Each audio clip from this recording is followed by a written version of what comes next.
Luciano, Ô, Bruno, tudo bem? tudo bem? Tá me ouvindo bem? Estou ouvindo perfeito. E você, tudo tranquilo? Ótimo, tá bom. Tecnologia é assim, pessoal, problemas técnicos acontecem, a gente vai levando e tocando a vida. Então a Isabela teve um probleminha de áudio aí, mas a gente está aqui exatamente para, como bom soldado, para cobrir essas baixas, tá bom? Então estou aqui com o Luciano, um querido amigo, Luciano, que também é ex-aluno de Harvard, fez o OPM da Harvard Business School, que é um dos cursos mais prestigiados aí de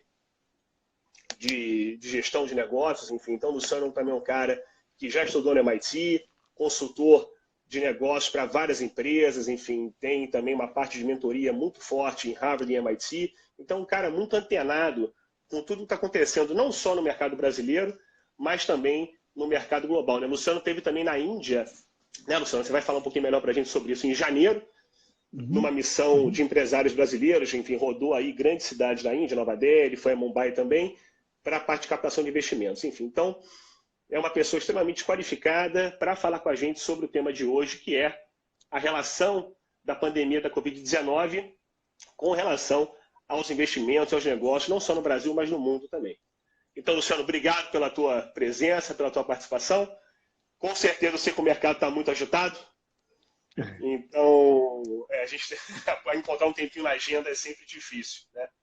E eu te faço Obrigado a primeira você. pergunta, Luciano.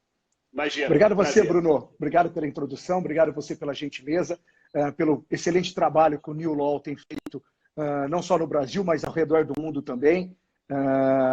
A iniciativa capitaneada aí por você e por esse time maravilhoso. Agradecer a Isabela, e pena que ela não pôde estar aqui com a gente por problemas técnicos, e ressaltar aí que é sempre uma oportunidade boa de estar falando com o meio jurídico, com o meio empresarial, que são muito ligados e são fundamentais para esse momento aqui da economia, não só no Brasil, como no mundo, né? Não, perfeito, exatamente. E a gente começa essa nossa live com uma pergunta que é a pergunta mais de espectro mais amplo, mais global. Como é que você vê a pandemia da Covid-19 em relação aos investimentos e, sobretudo, comparado a crises anteriores, né? A gente não é a primeira pandemia que a gente vive, né? A gente teve a pandemia do H1N1, Uhum, pandemia do SARS, enfim. Mas não foram uhum, pandemias de ordem sanitária, de ordem de saúde tão graves quanto essa, por uhum, conta desse lockdown global, né? A gente viu agora o uhum, lockdown da Índia, uhum, 1,3 bilhão de pessoas em casa, o maior lockdown uhum, do planeta, nem a China conseguiu fazer isso.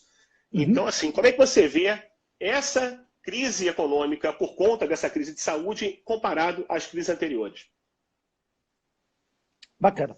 Bruno, vamos fazer um pouquinho, então acho que ponto é muito importante, empresário, advogados, para todo mundo que está no mercado, entender um pouco melhor a situação. Nós tivemos um call na terça-feira pela manhã e repetimos ele na terça-feira no final do dia, com o reitor da Harvard Business School, com especialistas em crise. Quem sabe, eu participo aí de mais de 50 conselhos de empresa, trabalhando 20, 22 horas. Eu estou me sentindo um profissional de saúde nesse momento, só que de saúde financeira das empresas, né? Trabalhando 20, 22 horas, calls da madrugada, que é a nossa operação da Itália, a nossa operação da Índia, Estados Unidos. Tive agora de manhã um call com os Estados Unidos e Brasil novamente. O que a gente tem que olhar, Bruno? Para nós que somos empresários, somos seres humanos e vivemos o mundo empresarial, e aqui eu vou sempre falar mais do viés do mundo. Claro que a gente vai fazer algumas apologias à nossa situação pessoal, mas principalmente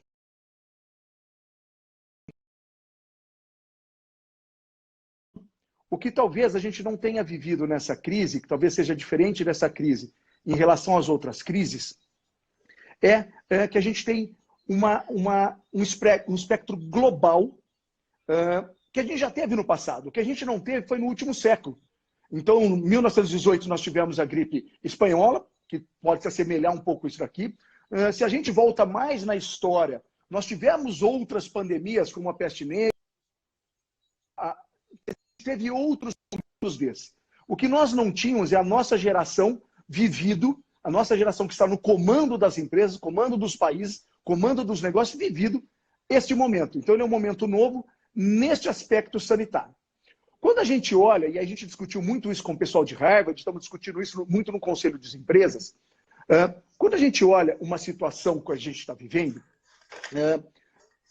todo mundo encara todos os dias esse tipo de desafio na sua empresa. O que é diferente dessa crise para as outras crises? Então vamos pegar a crise do taxista. Né? Há poucos anos a gente viu a crise do taxista, que ele teve lá o vírus dele chamado Uber, invadiu o mercado dele, deu um lockdown no mercado dele. Eles pararam, por exemplo, o Rio de Janeiro, onde você vive, pararam o Rio de Janeiro, tentaram matar o vírus até com paulada, com pedrada nos carros. Por quê? Mas era uma crise setorial. O diferente de agora é que ela é uma crise global.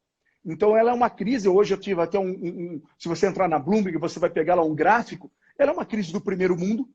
Então, quando a gente teve a crise do Ebola, era uma crise da África.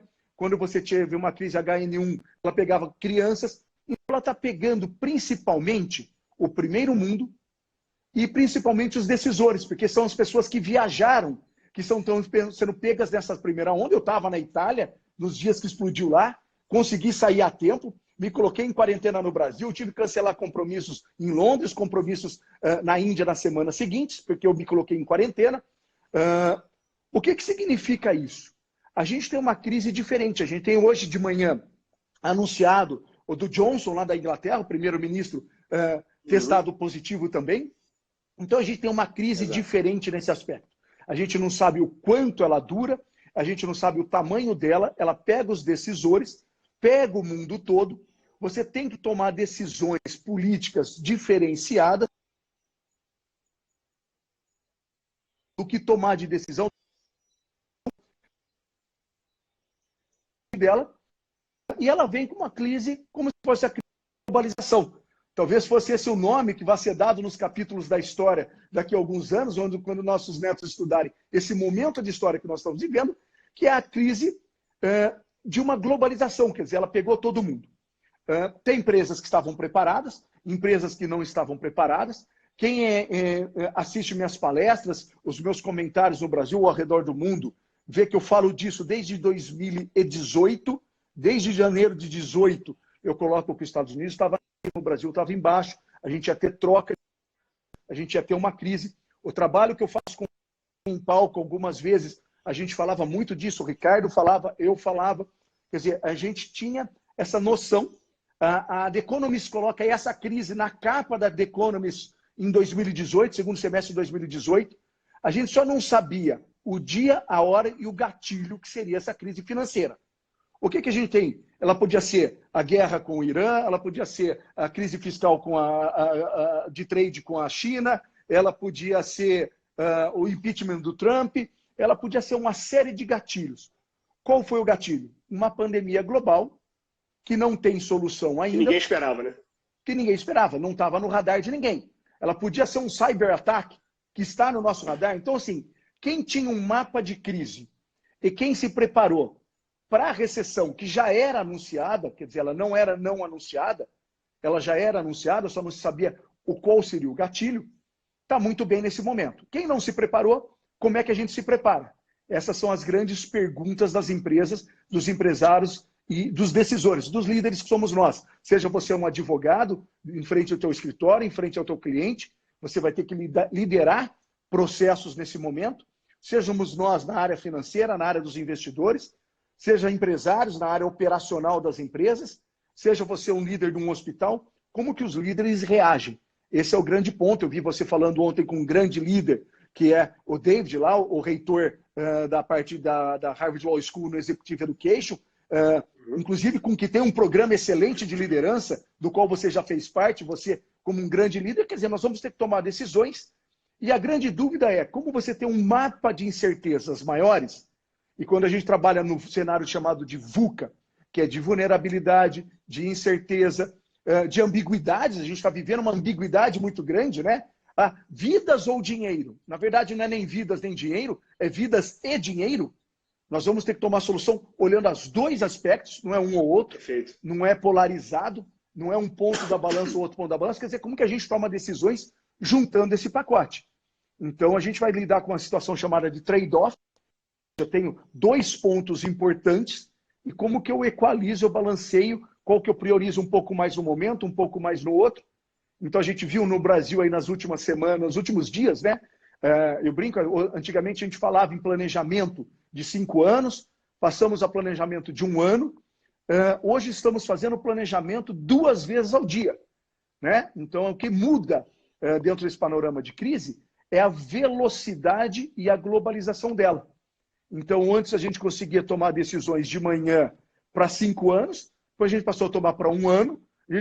A gente, no ano passado, trabalhou nas nossas empresas, a gente trabalhou com planejamento mensal, num processo chamado Blitzscaling, que é quando você tem o crescimento exponencial, que é o que acontece com o vírus. É um crescimento exponencial para o mal, não para o bem. Mas como que você toma a decisão hoje? Então, sua visibilidade de planejamento é planejamento diário. E 2 vezes ao dia. Porque o que você toma decisão de manhã, muitas vezes no anúncio do Dória, do Bolsonaro, do Trump ou do mercado financeiro, você tem que tomar uma nova atitude durante o dia.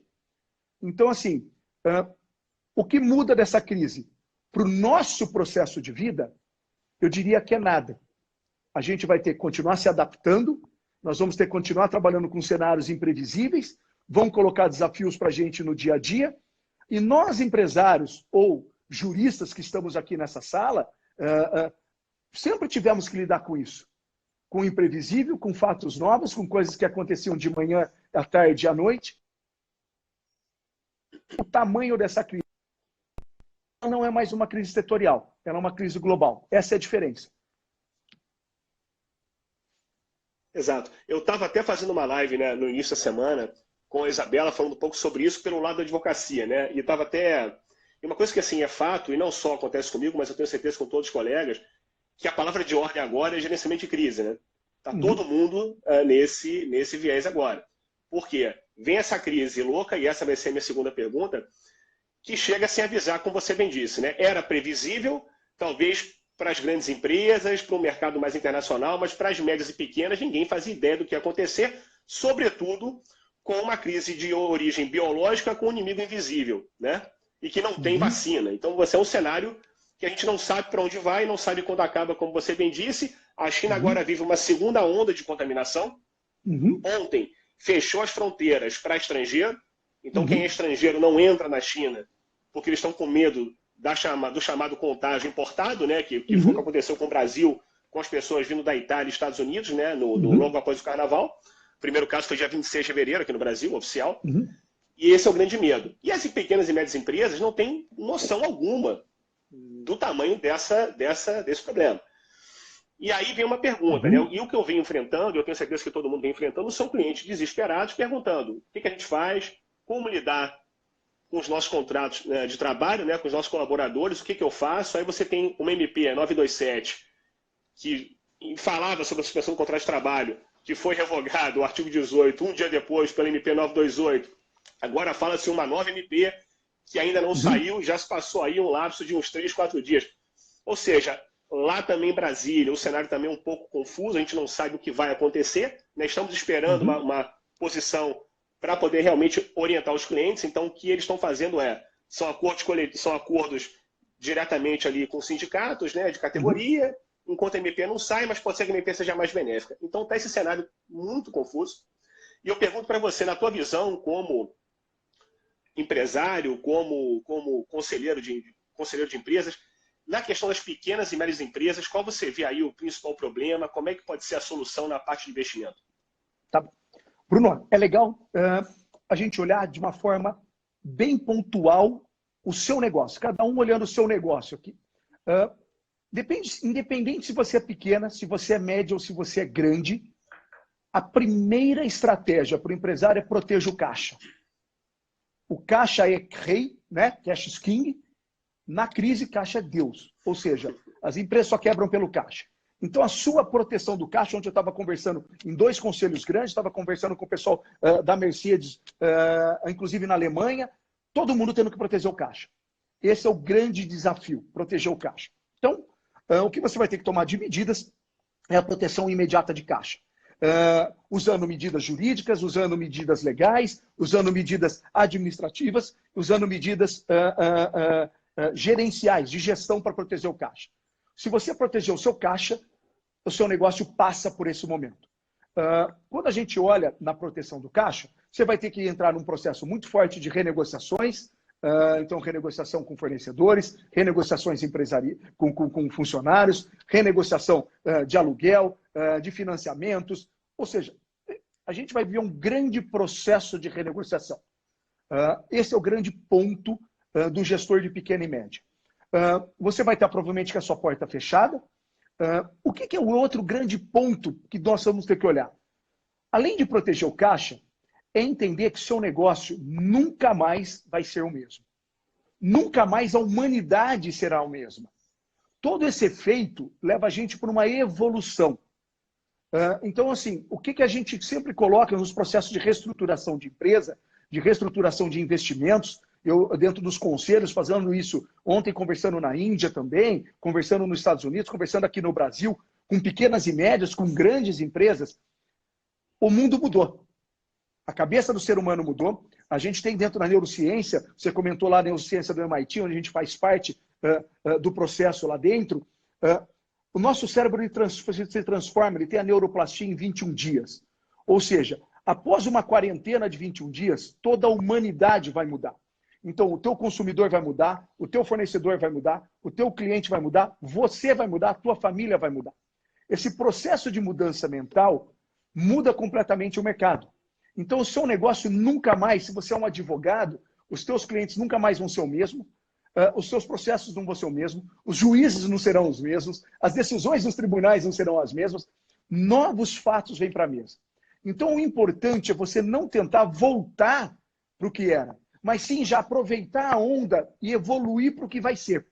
Aqui eu vou recomendar um livro, Organizações Exponenciais, um outro livro muito importante para esse momento é Quem Mexeu no Seu Queijo.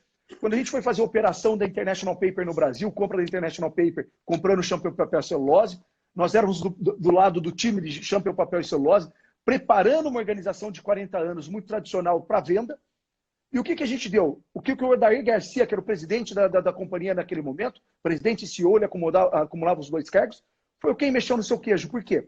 Como é que você vai viver o processo de mudança? Eu já trabalhava muito na minha mentoria, com mais de 500 empresários no Brasil, a questão do always beta. Ou seja, o mundo está mudando constantemente. A sua empresa já estava morta. Se não fosse pelo coronavírus, seria por uma nova tecnologia, seria pelo seu concorrente, você já ia ter que se reinventar todos os dias. O New Law, você já tinha essa iniciativa reinventando o mercado jurídico todos os dias. Até se reacende o mercado jurídico nesse momento. Quer dizer, a função do advogado passa a ser mais do que nunca fundamental para a reestruturação de uma empresa, passa a ser mais fundamental. Luciano, não só a advocacia como um todo, mas algumas áreas do direito. Eu te dou só um exemplo, te interrompendo, mas é importante. Direito do trabalho, que muita gente quase decretou a morte do direito do trabalho com a reforma trabalhista, chegaram até a falar em extinção de vários trabalhos por conta da ausência de novos processos e tal, reacendeu completamente agora. Não sei se temporariamente ou não, mas enfim, a fase agora, para quem é advogado de trabalho, é um oceano extremamente interessante, porque tem que fazer toda a parte de renegociação de contrato com o colaborador, como você falou, e todos os reflexos trabalhistas que a Covid-19 já estão impactando. Então, realmente, são áreas novas, M&A também, recuperação de empresa, tudo isso se abre para a advocacia. Né? Então, o grande ponto é pensar nisso como um processo evolutivo, o que ele é, que ele já aconteceu várias vezes na humanidade, vai acontecer outras. Então, a sua empresa vai ter que se reestruturar para um novo negócio. Proteger o caixa. Começou a pensar já na estruturação nova da sua empresa, na reestruturação dela para um novo negócio. Um outro ponto importante, Bruno. Negócios nascem e negócios morrem. Nem todas as empresas sobreviverão. Como não sobreviveriam à transformação tecnológica, a uma série de outros fatores que não seriam o vírus. Talvez acelerou o processo de algumas empresas morrerem e acelerou o processo de outras nascerem. Então eu vejo negócios que estão sofrendo por mal e negócios que estão sofrendo por bem. Então o pessoal que tem lá telemedicina, eu estava numa reunião com médicos do Einstein essa semana, reestruturando e lançando uma nova área de inovação, onde a telemedicina, todo aquele processo que você tinha de nascimento da telemedicina, teve que se acelerar no processo. Então empresas que estavam na área de telemedicina ganhar uma nova vida. Então, o que você vai ter que olhar dentro do teu negócio, e aí vale para pequenas e médias, para grande, para profissional liberal, para o motorista do Uber, para a tia do cafezinho, quais partes do seu negócio ganham potencial e quais perdem. Eu gosto de usar, lembra aquele filme daquele cara que caiu e prendeu o braço, ele teve que tomar a decisão de cortar o braço? 27 horas, uma coisa assim. Isso. Ele, inclusive, não me lembro agora, mas é mais ou menos esse o nome. Ele teve que se reinventar. Ele teve que tomar a decisão de matar uma parte do corpo dele. Então, eu tenho empresas do meu ecossistema, empresas que eu sou investidor, empresas que eu sou conselheiro, que vão morrer. Tem empresas americanas que vão morrer, empresas brasileiras que vão morrer, empresas indianas ao redor do mundo. Empresas brasileiras, empresas indianas e americanas que vão crescer muito. Então, o que você tem que tomar um novo posicionamento? Não adianta ficar chorando pela empresa que vai morrer. O que você tem que usar? Técnicas jurídicas, técnicas de gestão para minimizar o impacto dessa morte e, simultaneamente, já pegar velocidade e acelerar as partes do seu negócio que vão sobreviver. Então, o restaurante vai ter, todo mundo vai ter que se adaptar, o restaurante vai ter que matar lá, talvez, o salão dele grande e acelerar a questão online e de entrega. Eu estou vendo o supermercado que está matando a loja física e fazendo pontos de distribuição dentro de condomínios. Isso já era um processo que ele tinha lá atrás pensado, estava começando a embrionar e ele acelerou agora. Então, hoje, você ter dentro de um condomínio um ponto de coleta de alimentos virou uma super estratégia. Então, o que vai acelerar? O processo de inovação e o processo de transformação. Agora, se você ficar apegado realmente ao que era, vai sofrer. Porque o que era morreu. O que era nunca mais será o mesmo. Seria pelo coronavírus, seria por uma tecnologia, seria por mobilidade, por qualquer outra situação.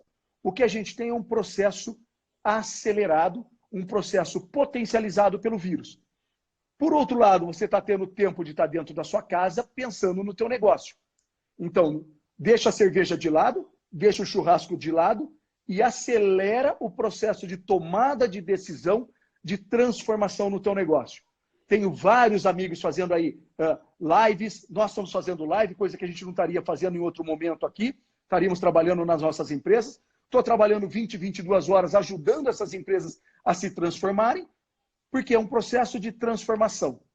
Agora, se você quiser voltar para o processo da sua empresa, como ele era há 15 dias atrás, 60 dias atrás, você está lascado, não vai conseguir, porque o mercado andou. O mercado é um novo mercado, e quando saímos da quarentena no Brasil, na China, na Índia, na Rússia, na Inglaterra, nos Estados Unidos, o mundo vai ser diferente. É verdade. Então, se transforme. Aproveite para se transformar, seja você pequena, média ou grande, todos os planejamentos estratégicos de empresas, 100% deles no mundo vão ter que ser transformados. Porque todos os fundamentos da economia foram transformados. Então é mais ou menos como se você estivesse num jogo de baralho, pegaram o nosso baralho, embaralharam de novo e avisaram, não é mais truco, agora é cacheta, agora é pôquer. Então mudaram as regras e mudou o jogo. O que continua mesmo? O baralho. A gente precisa ganhar dinheiro, a gente precisa pagar as contas da família, precisamos viver, precisamos ganhar escala. O que é importante nesse momento? O que se preserva? Luciano, mas se tudo transformou, o que se preserva? O que se preserva são os valores. Você vai ter que pegar aquilo que você tem de valores para a sua empresa, para o seu negócio, e se fortalecer nele. Então, como a gente, por exemplo, no meu negócio, nós temos lá um dos valores, a legalidade.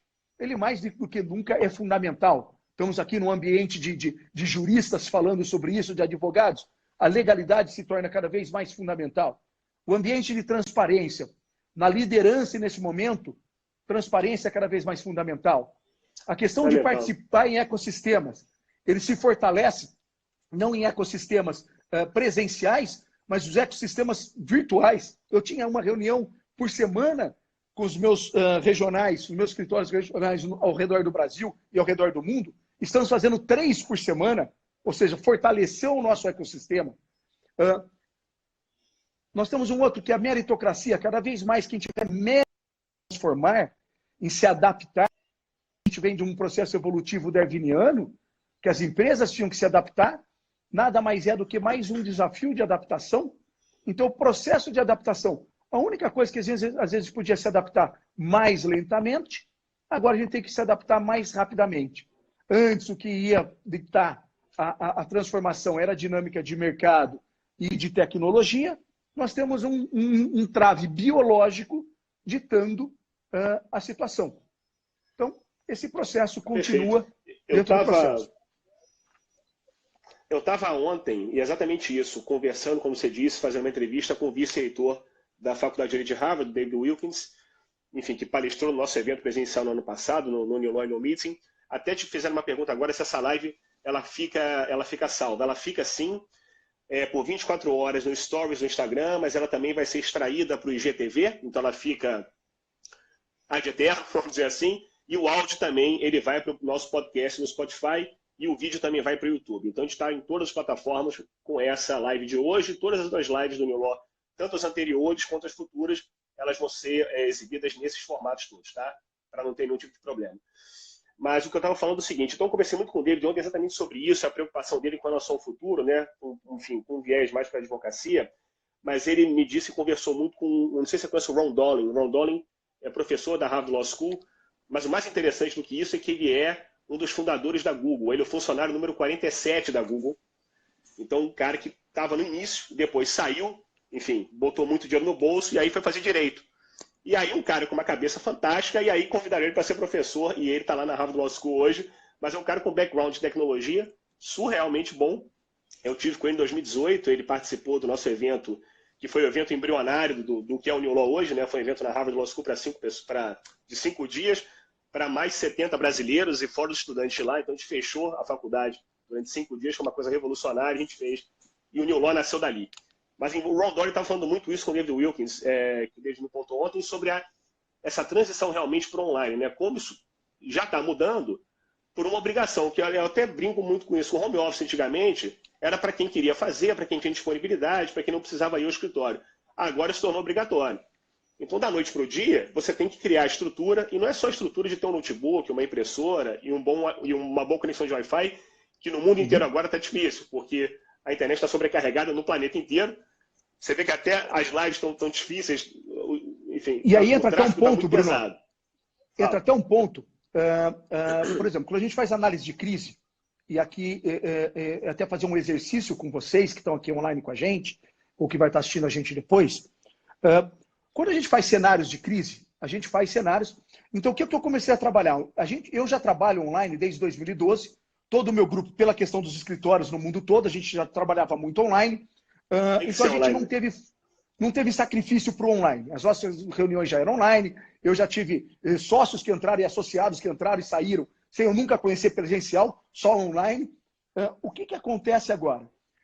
Eu vou ter um exercício hoje à tarde com todo o meu grupo para fazer uma análise de risco. Nós temos uma associada que cuida de cybercrime de um dos grandes bancos americanos. Tá?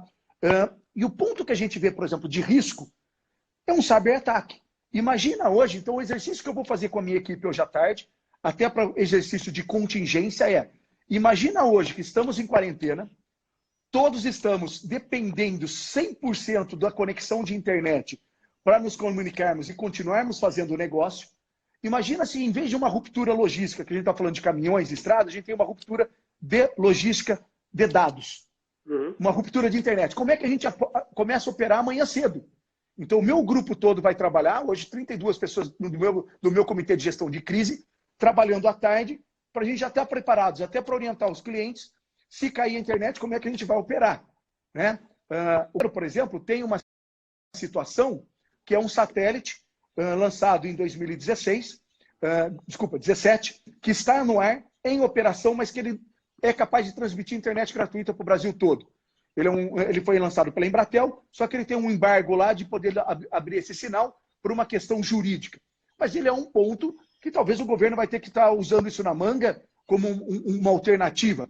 Os países todos vão ter que pensar em alternativas, porque o grande risco, por exemplo, Bruno, quando a gente fala de recuperação, de reestruturação, de cenários, como é que isso daqui vai se evoluir ali para frente. Luciano, a pergunta em todos os meus conselhos, quando acaba, quando a gente retorna, é 30, 60, 90, 180. O grande perigo nosso é o chamado double down, ou seja, é quando a gente vier, ou se vier no meio do caminho, uma notícia negativa nova. por exemplo, uma nova guerra, um novo atentado terrorista, um apagão da internet. Já no mercado completamente abalado, né? Então, hoje o ponto importante legal, eu tenho cenários positivos de retomada, mas eu tenho também um cenário. Se o vírus tem um rebote na China, nós estamos assistindo isso, quer dizer, como é que é o rebound na China? Você é um cara conectado, a gente até agradeço sempre todo esse apoio tecnológico que você dá como um dos melhores advogados internacionais do Brasil, com essa conexão que você tem com os líderes da ordem dos advogados da China, da Rússia, da Índia, onde nós estivemos juntos. Quer dizer, como é que a gente começa a olhar o recovery disso? Ou se existiu uma segunda recaída, um segundo problema, uma adaptação do vírus ao mercado brasileiro, isso se estenda de forma diferente, como é que a gente reage nisso? Porque o mercado é dinâmico. O que a gente tem discutido é realmente isso.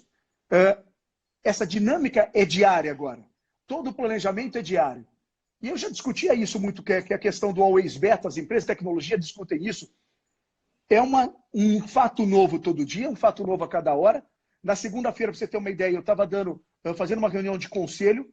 No meio da reunião de conselho, já com o cenário traçado para os 4 meses da medida da trabalhista. No meio da reunião, das pessoas levanta a mão e fala: Luciano, acabou de sair a revogação. Ou seja, no meio da reunião, o planejamento que a gente tinha feito morreu. Não faça nada agora, porque ainda vai sair uma nova. Então, segura. Vamos refazer o planejamento, já sabendo a ordem é segurar. Hoje. Entre hoje e segunda-feira nasce uma nova, entendeu? Provavelmente hoje à tarde. Se é que nesse momento eu estou com a televisão ligada aqui, acompanhando o tempo todo, saber se já não saiu, porque às vezes a nossa notícia está velha aqui. É verdade. Porque o jornal era diário, o que a gente tem que fazer é assistir isso daí constantemente. E aí entra um ponto importante, Bruno, falando de pequenas e médias, de empresas também, que é a nossa saúde mental e o nosso processo de decisão. Nós temos que tomar nesse momento uma decisão muito importante da onde a gente vai ter fonte de notícia. Estou vendo o Carlos Arruda entrando aqui, amigo de Harvard também, presidente do líder da Flórida, uma cabeça fantástica. Carlos, obrigado por estar aqui. Desculpa não ter conseguido entrar na live do sábado. Eu estava em reunião emergencial de um conselho. Ô, Luciano, eu vou só pegar meu carregador. Continua falando aí. Está aqui do meu lado, peraí. O que é o importante a gente fazer? Escolher um veículo de comunicação e nos concentrarmos nele. Porque é um excesso de informação. Se você começa a assistir 20, 30 vezes a mesma notícia em cada grupo de WhatsApp, em cada jornal, o seu cérebro ele vai entrar em canseira. Ele vai entrar em estresse, em fadiga, em burnout. Então, 2 situações que nós discutimos dentro desse grupo da Harvard, que abriu um grupo só para gestão de crise dentro da Harvard Business School, só para luminais.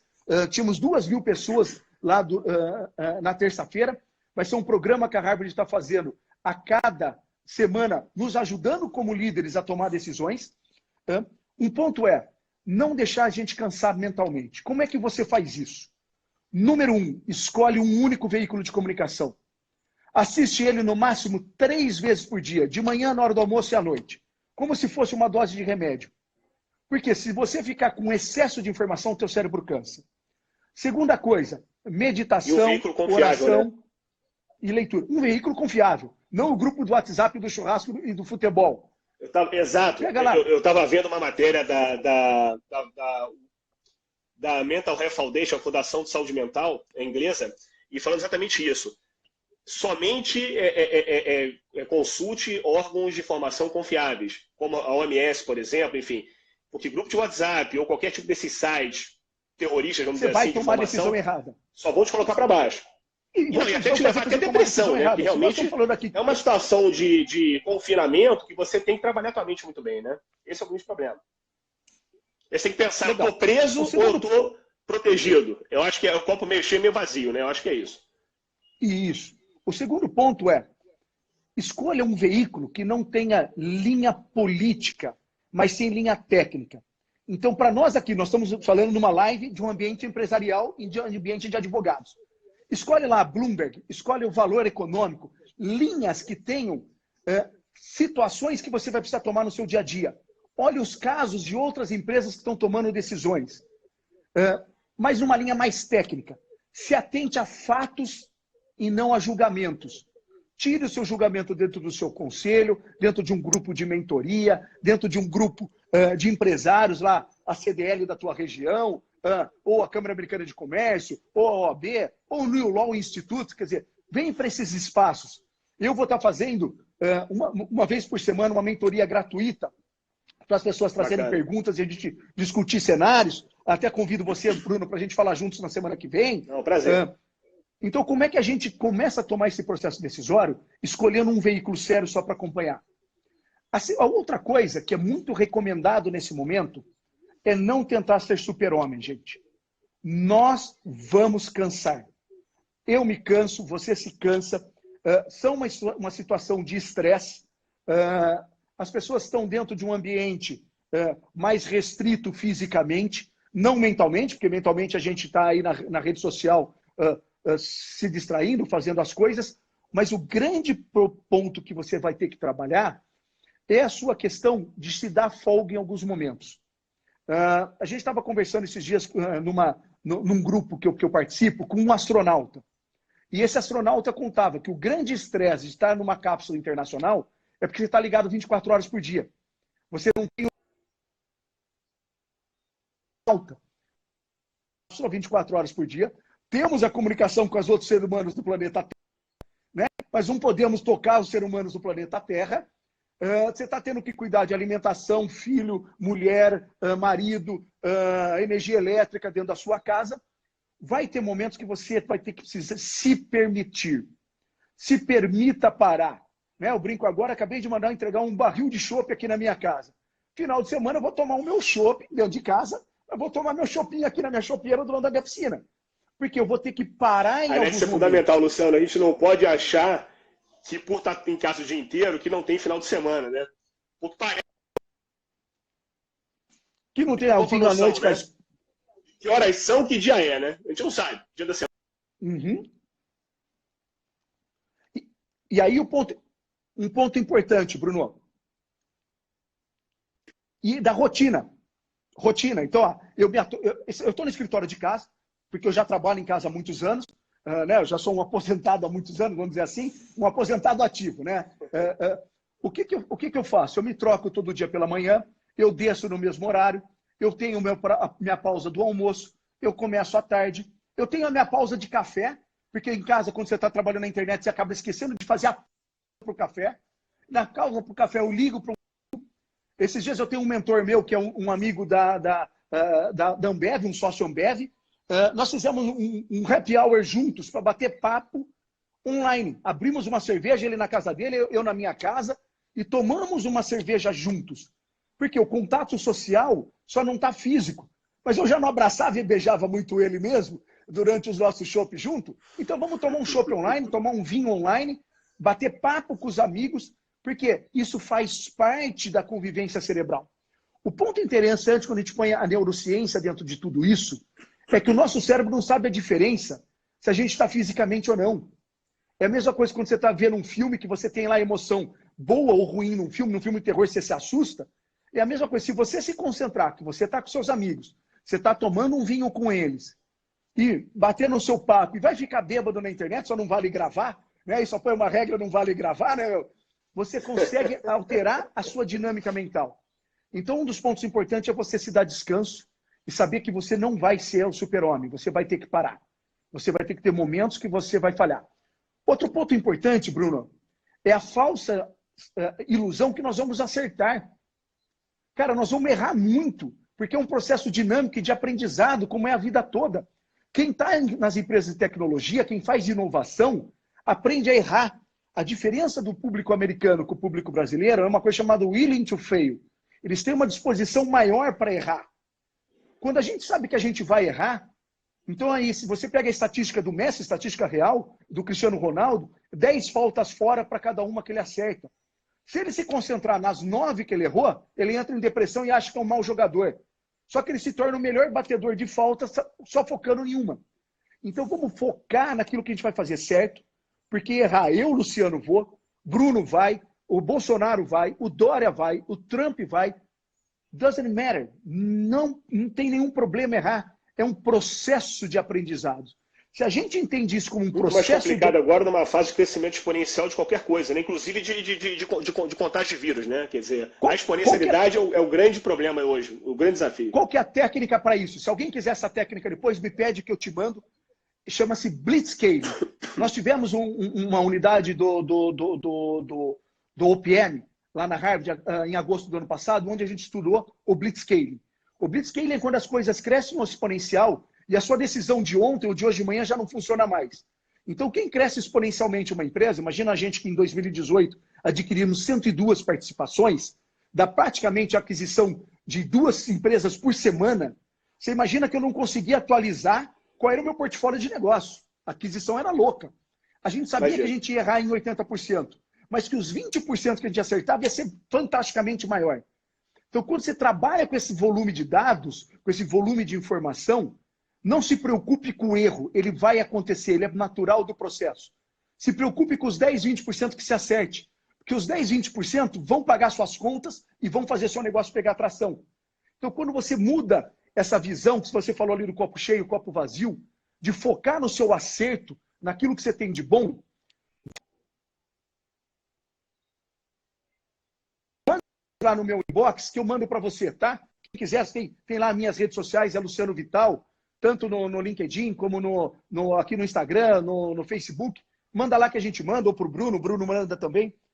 Então, esse é um ponto importante, Bruno, de a gente se focar agora na transformação positiva. Porque erro nós vamos ter. Eu não estou preocupado com as minhas empresas que vão quebrar. Vai fazer parte do jogo quebrar. E às vezes quebrar não é tão ruim. Mandar embora não é tão ruim. Você já vai limpar aquela equipe que não estava tão boa e vai se focar só naquilo que era bom. Né? A natureza preservar faz quem realmente isso. estava trabalhando, né? Gente, a natureza faz isso. Ela faz isso a cada 3 meses. Ela renova as folhas, renova as plantas. É o processo natural. Se a gente tinha a falsa ilusão que o nosso negócio ia durar para sempre, quem era meu mentorado, quem via minhas palestras, quem participava dos meus grupos, sabia que isso daí era morte, era natural e necessário. Você ia ter que... Eu brincava e eu usava uma expressão nas minhas mentorias que era o seguinte: você está hoje no velório do seu negócio. Você só não sabe se você vai enterrar ele hoje ou não, mas ele já está morto. Agora, o que você tem que decidir é como é que você ressuscita ele. Esse era o tema da minha mentoria. Porque todos os negócios já estavam mortos, já estão mortos. Você vai ter que ressuscitar. O Facebook tem que se atualizar diariamente. Senão vai vir alguém e vai jantar ele. O Google, a Amazon. Então você vê a Amazon que já estava saindo do mundo só online e vindo para o mundo presencial, comprando Whole Foods nos Estados Unidos. Ou seja, gente, é um mundo que ele vai ficar entre o online e o presencial, entre vidas e dinheiro. Esse trade-off vai ficar e cada hora a gente vai ter que ajustar um pouquinho mais para cá, um pouquinho mais para lá, fugir das radicalizações, apesar que quando você radicaliza, você cresce exponencialmente. Então, quando você achar uma oportunidade, radicalize nela e cresça, e sabendo que mesmo esse crescimento vai morrer lá na frente. Você vai ter que reinventar seu modelo de negócio, vai ter que reinventar seus clientes. Então, é um processo dinâmico de aprendizado. Bruno, eu tenho treinado a minha filha, eu tenho uma filha de 10 anos, quem conhece minha família, todo mundo me chamava de louco quando eu mudava de país a cada 1 ano. Nós estávamos mudando para Milão, eu estava com toda a estrutura pronta e tive que abortar o processo e voltar para o Brasil. Você conhece minha história, sabe disso? O que acontece? O que eu fazia com a minha filha? Ela tem que mudar de escola, de cidade, de casa, de brinquedos, de amigos a cada 1 ano e meio. Porque o processo de adaptação vai impor isso para ela na vida, como está impondo para a gente hoje. Então ela tem que se adaptar da escola do Brasil para os Estados Unidos, dos Estados Unidos para o Brasil, do Brasil para a Itália. Da Itália teve que voltar para o Brasil e do Brasil teve que ir para o online agora. Está tendo aula online hoje, meu filho, seu filho, todo mundo. Então esse processo de adaptação, ele é do ser humano. O que faz a gente, então, Luciano, ter uma segurança? A nossa segurança é que tudo vai mudar a todo minuto. Né? Parafaseando aquele nosso maluco beleza, é uma metamorfose ambulante. E é isso mesmo. a gente vai ter que se transformar, as nossas empresas, as nossas famílias. A nossa família tem que estar sempre junto. Estou aqui com a minha cunhada, que passou há pouco tempo por uma situação de saúde sozinha, dela, que não era o vírus, mas foi uma outra doença, se superou maravilhosamente bem, saiu de lá mais bonita, mais magra, mais linda e mais inteligente. Então, esse é um processo natural da vida, gente. Não adianta a gente chorar. Daqui para frente, cada vez mais as transformações vão ser mais rápidas, mais radicais, e é esse o vai viver. Se não for o vírus, vai ser o Trump. Se não for o Trump, é a economia. Se não for a economia, é o Uber. Se não é o Uber, é o Airbnb. A diferença dessa é que é para todo mundo. Então, eu brinco, se quem jogou o Banco Imobiliário, jogou o Monopólio, a gente só tirou aquela cartinha que é volte 3 casas, volte lá para a casa inicial. Todo mundo na casa inicial podendo reinventar o seu negócio. Todo mundo está na mesma situação. Tem que refazer planejamento estratégico, refazer planilha financeira, refazer a estratégia, repensar consumidor, seja ela a Mercedes, seja ela o Google, seja ela o Luciano Vital, o Bruno, todos nós estamos no mesmo patamar agora de ter que mudar o jogo.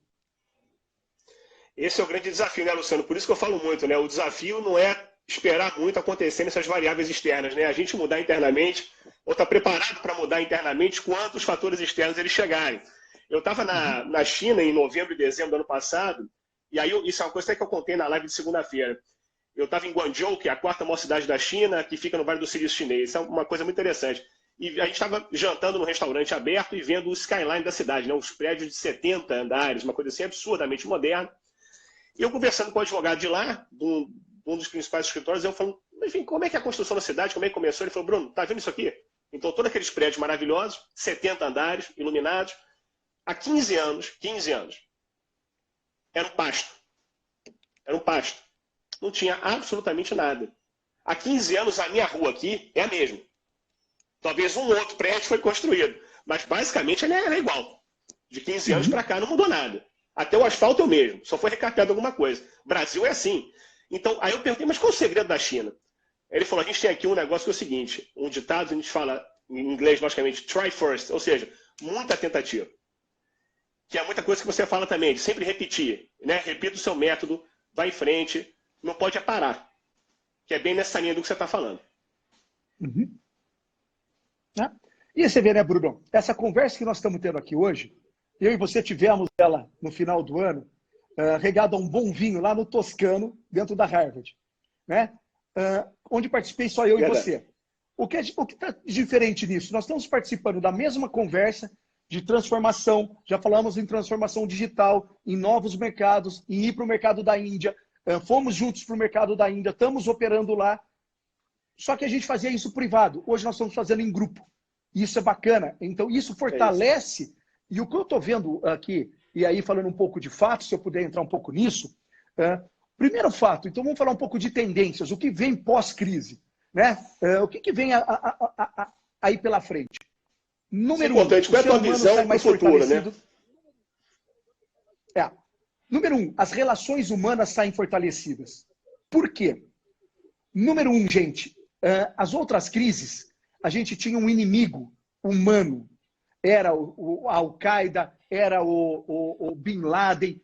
Graças a Deus, nessa crise, nós temos um inimigo que a gente só via em filme, né? Era um alien, né? Um vírus que... Então, você só tinha esse cenário em filmes. Então, nós temos todos os humanos unidos brigando contra um inimigo único, que é o vírus. Todos os bancos centrais brigando para as empresas e para todos os países saírem vivos. Porque existe uma interdependência. Então, eu acho que esse é um ponto vital de transformação. O mundo sai mais unido. O mundo sai entendendo mais a interdependência entre os seres humanos, a interdependência entre mercados, a interdependência entre fornecedor e empresa, entre funcionário e empresa, empresa e funcionário. As relações humanas saem fortalecidas. Ponto 2, a gente começa a entender que a nossa relação humana não é mais com quem está só no nosso vizinho. Tem aqui... A maioria não conheço, tanto faz. Nós estamos ligados juntos, vamos estar nos conectando. Então as conexões humanas saem diferentes. O que a gente tem, Bruno? A gente tem alguns pontos que são estatísticos, tá? E aí vamos entrar nas estatísticas. Cenários para a gente.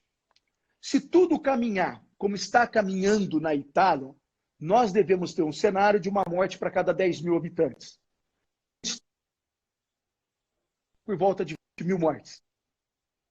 Se a gente extrapolar isso para o Brasil, o que nós devemos ter? Se a gente não tiver nenhum ponto novo, positivo ou negativo, a cura ou o agravamento da doença, se a gente for nesse cenário que está se desenhando, o que a gente deve ter? A gente deve ter uma situação de quarentena em abril, porque o nosso pico deve ser final de abril para começo de maio. Isso. Por mais que tente se relaxar, vai acontecer um efeito como na Inglaterra, nós vamos ter que voltar para dentro de casa. Pode sair. E agora com o primeiro-ministro infectado, né? Boris Johnson. Então a Inglaterra tem que tomar.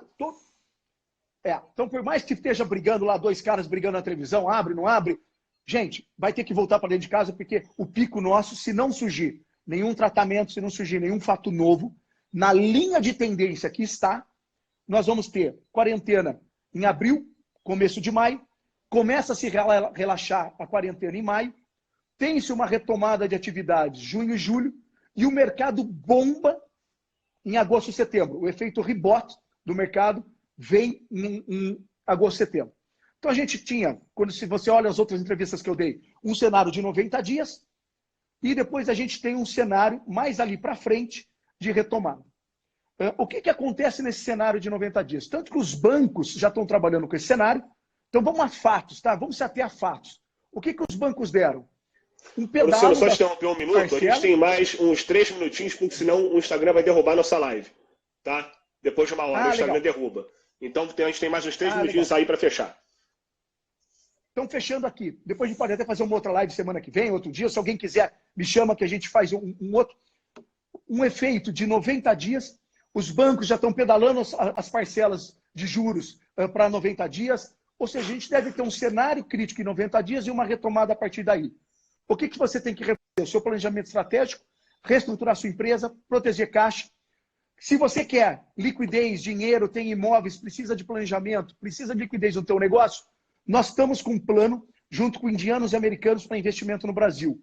Os investidores continuam, nós vamos precisar de muitos advogados com a gente, então convocar os advogados para estarem junto com a gente, para ajudar a reestruturar essas empresas, porque é esse o movimento do Brasil. Reestruturação é a palavra, transformação, ir para frente e evoluir o teu negócio para a nova fase que vem pela frente. Não vai voltar para o que era, ele vai para um novo patamar.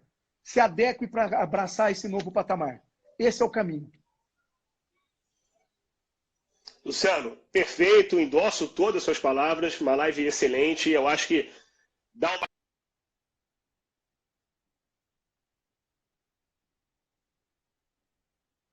tentar achar uma luz, não digo nem no fim do túnel, porque a gente, enfim, não está nem tanto assim tão longe. Eu acho que tem que caminhar, trabalhar muito, criar uma rotina e tocar o nosso barco. Tá bom? Então, muito obrigado, meu amigo, pela tua disponibilidade, um bom trabalho, um bom dia. E a gente se fala então numa próxima oportunidade, tá? Tenho certeza que muito em breve. Legal, Bruno. Obrigado a todos que estiveram presentes. Um abração. Aqui. Obrigado. Um abraço. Com Deus. Tchau, tchau. Tchau, tchau.